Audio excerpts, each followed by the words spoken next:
Hey, fans of Who Killed Julie, Paul Sading, creator, writer of the show here. I wanted to release a special thank you to each and every one of you who have given the show a chance, who've taken the opportunity to download and listen to a new delivery in audio drama. And I was hoping to kind of share a little bit of my thoughts behind the scenes about the series and what you can expect in the future. But first, I wanted to thank you because it is different. I tried to replicate the docudramas that are very popular in true crime-esque type podcasts. I wanted to respect those and that category, but also fictionalize a story in that format. I did that intentionally, and it resulted in some people being upset about the show and leaving less than complimentary ratings and reviews for it because they felt they were duped. That wasn't my intention at all, but the story behind Julie was so important that I wanted to deliver it as close to factual as I could, with doing respect to real life shows that cover real life things that happen to real life people. Julie is not a real person, but she represents millions of people around the world. And that is why I chose to do this show in the format that I did. I did not want it to be something like Subject Found or Diary of a Madman, where you can tell it's obviously fictional. I did not want to do that. I did not want to do that because it detaches, and this topic is too important. Julie's story is too important. So who is Julie? Julie is an amalgamation of women I've met in my life, some of whom are very, very dear and important to me. You see, the reason I did Julie's story is because it's been building inside of me for years. I have loved ones who are survivors of sexual assault. Estimates vary, but between 1 in 3 to 1 in 5 women will have experienced sexual assault in their life. If half the world's population is women, that's 3.5 billion women. And removing some margin of error and people who may be too young, even though sexual assault reaches all ages, we're still talking about 500 million people, just women alone, who are victims of sexual assault. And there are men, untold scores of men, who are also victims of sexual assault. We will never know the true extent of this crime against people. It's very difficult for people to come forward and to talk about it.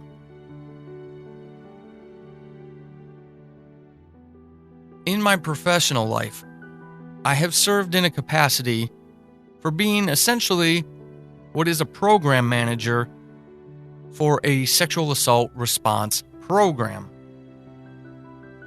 I realize I'm a male, and I did this while in the military, at one installation. So I don't have, nor do I try to represent the entire snapshot of this very complex situation. But I can tell you, that experience changed my life and how I look at this stuff. I thought I was an ally to survivors of sexual assault before I did that job. That job taught me how much I didn't know about it, and I've since become a champion for it, using every opportunity I can to educate people. You see, I have privilege in that. I'm a male. And as a male, I see too many people who are ignorant. Too many people who don't know what they're talking about when it comes to the topic, and too many people who are too stupid or too apathetic to understand the damage that they do with the words that they say when they try to talk about sexual assault as if they know what they're talking about, when they clearly don't. They think they do, in fairness to them. They think they understand it enough to talk about it. I thought I did, until I worked in that program and met the survivors. I'm very proud of what I did in my time during that job. I actually set a command record for the most reports. The command is a level of management that manages multiple military installations. It's not a proud record in one sense, but it is in another. In that me and my team were able to create an environment that empowered survivors to come forward and seek whatever assistance they needed. I heard too many stories. Not that I didn't want to hear them, but that it really made me question the nature of humanity. It left an indelible mark on me as a human being. I'm already an empathetic person,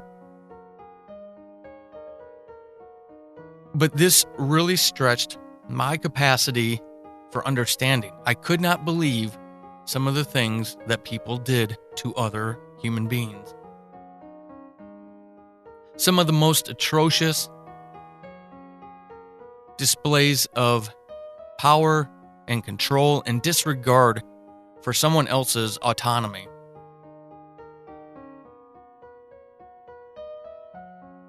I cannot believe we live in a world where people feel emboldened to sexually assault someone else, to do some of the things that I had reported to me and my team, in an environment as controlled as a military installation. It made me wonder what it would be like to extrapolate my experience during my time in that program across the country, across the continent, across the global population, and wonder what kind of atrocities are committed against one another and then dismissed because of ignorance, because of bias, because of prejudice.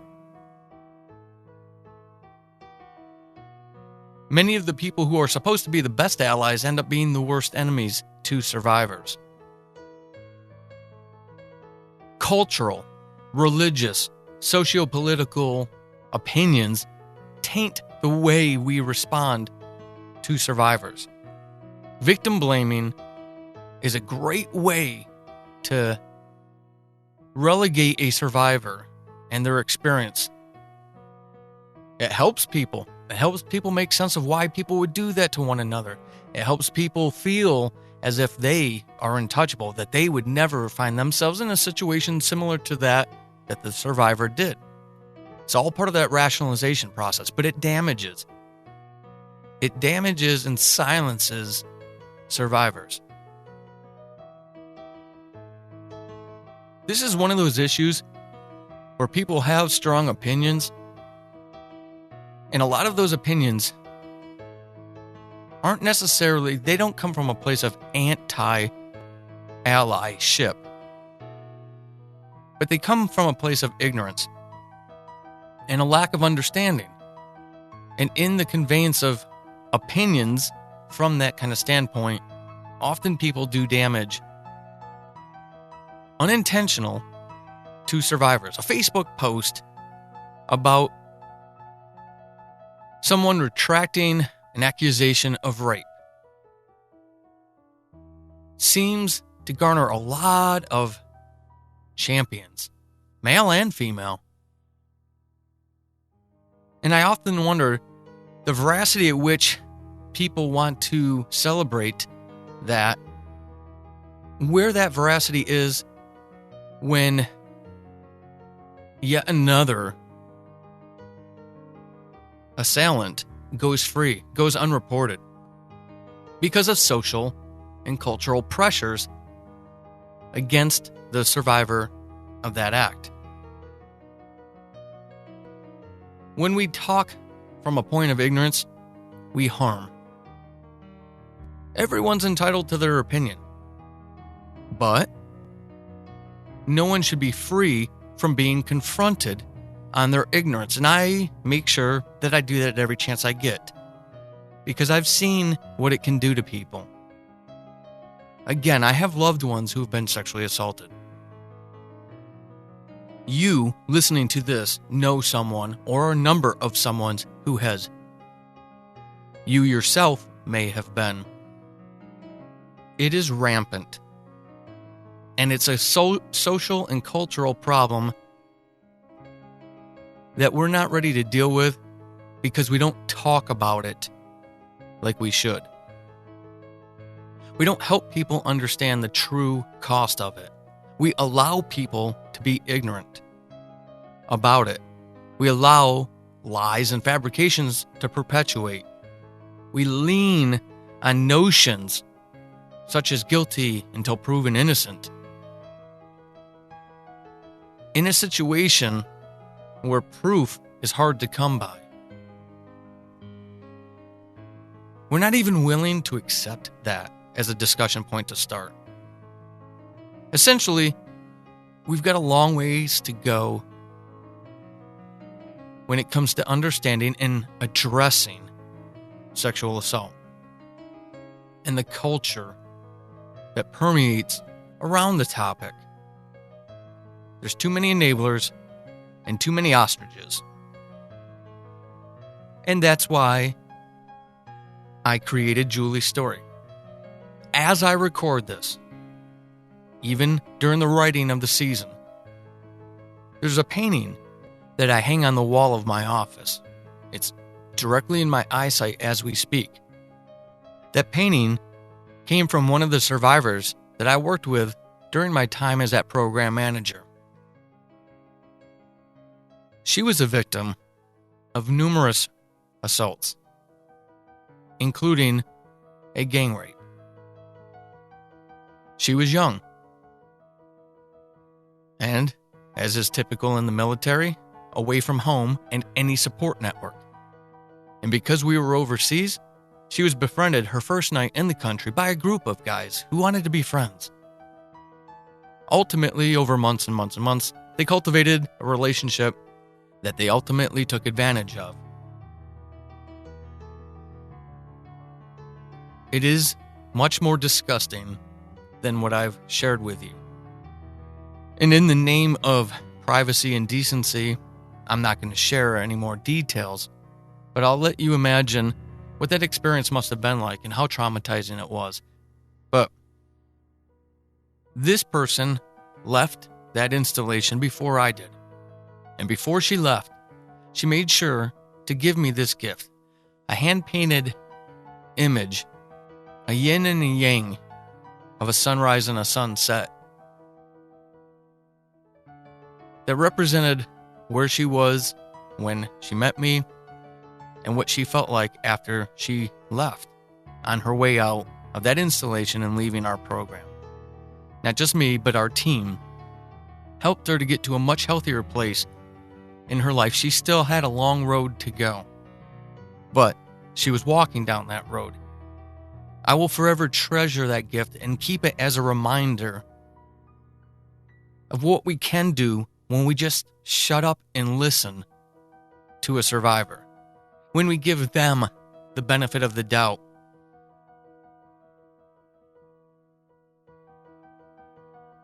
It can be a very powerful thing, and it can change lives when we do that for people. Change lives for the better.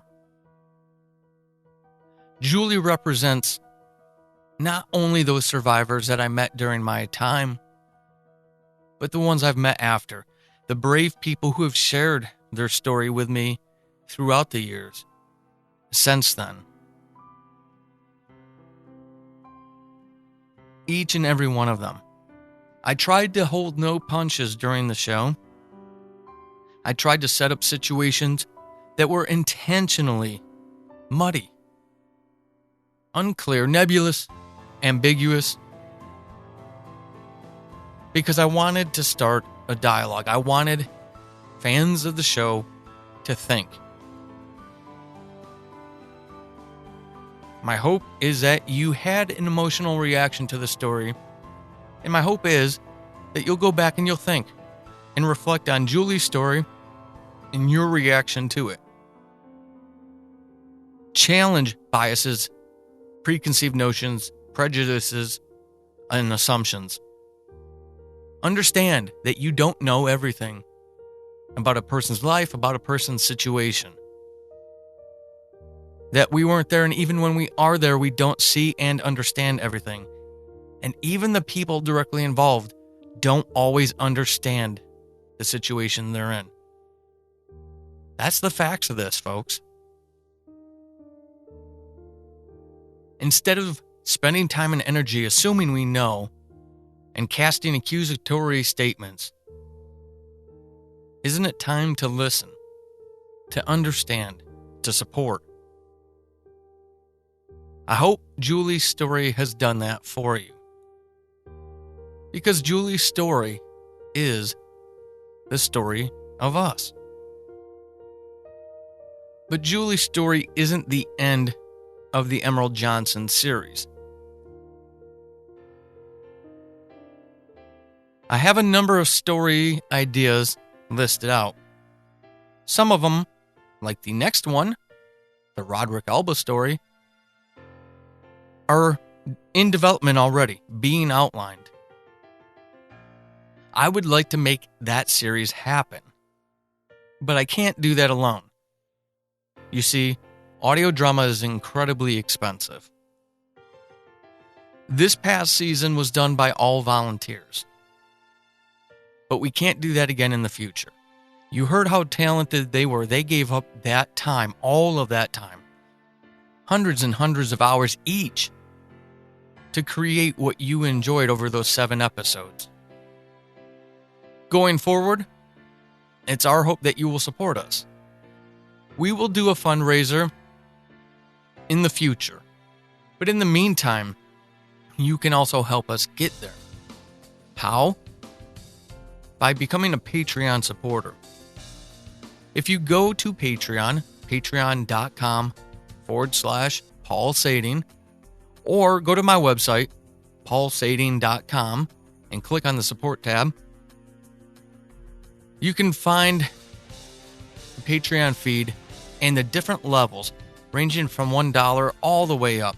I've recently restructured the reward and goal tiers, so we will progressively be working towards funding different projects. The current project in the funding cycle is the 3rd season of Subject Found. Once that project is funded, we'll get to work on that. But immediately following the funding of that 3rd season, the very next project in the queue is the follow-on to Who Killed Julie. So if you want to help us get there, become a patron today. At any level, each dollar counts. And the thing is, you get to enjoy all sorts of exclusive content each and every month. Just because a show is in an off-season doesn't mean that we won't be creating content. We will. All sorts. Drama, thrillers, horror, some sci-fi, dystopic fiction, and even fantasy. So if you feel the show is important, if you believe that the follow-on series is worth $1 or $10 a month, head over to patreon.com/Paul Sading and support the show. Beyond that, there will be more coming from the Emerald Johnson series. So be sure to head over to paulsading.com, check the show notes for the link, and sign up for the newsletter so that you don't miss a single update.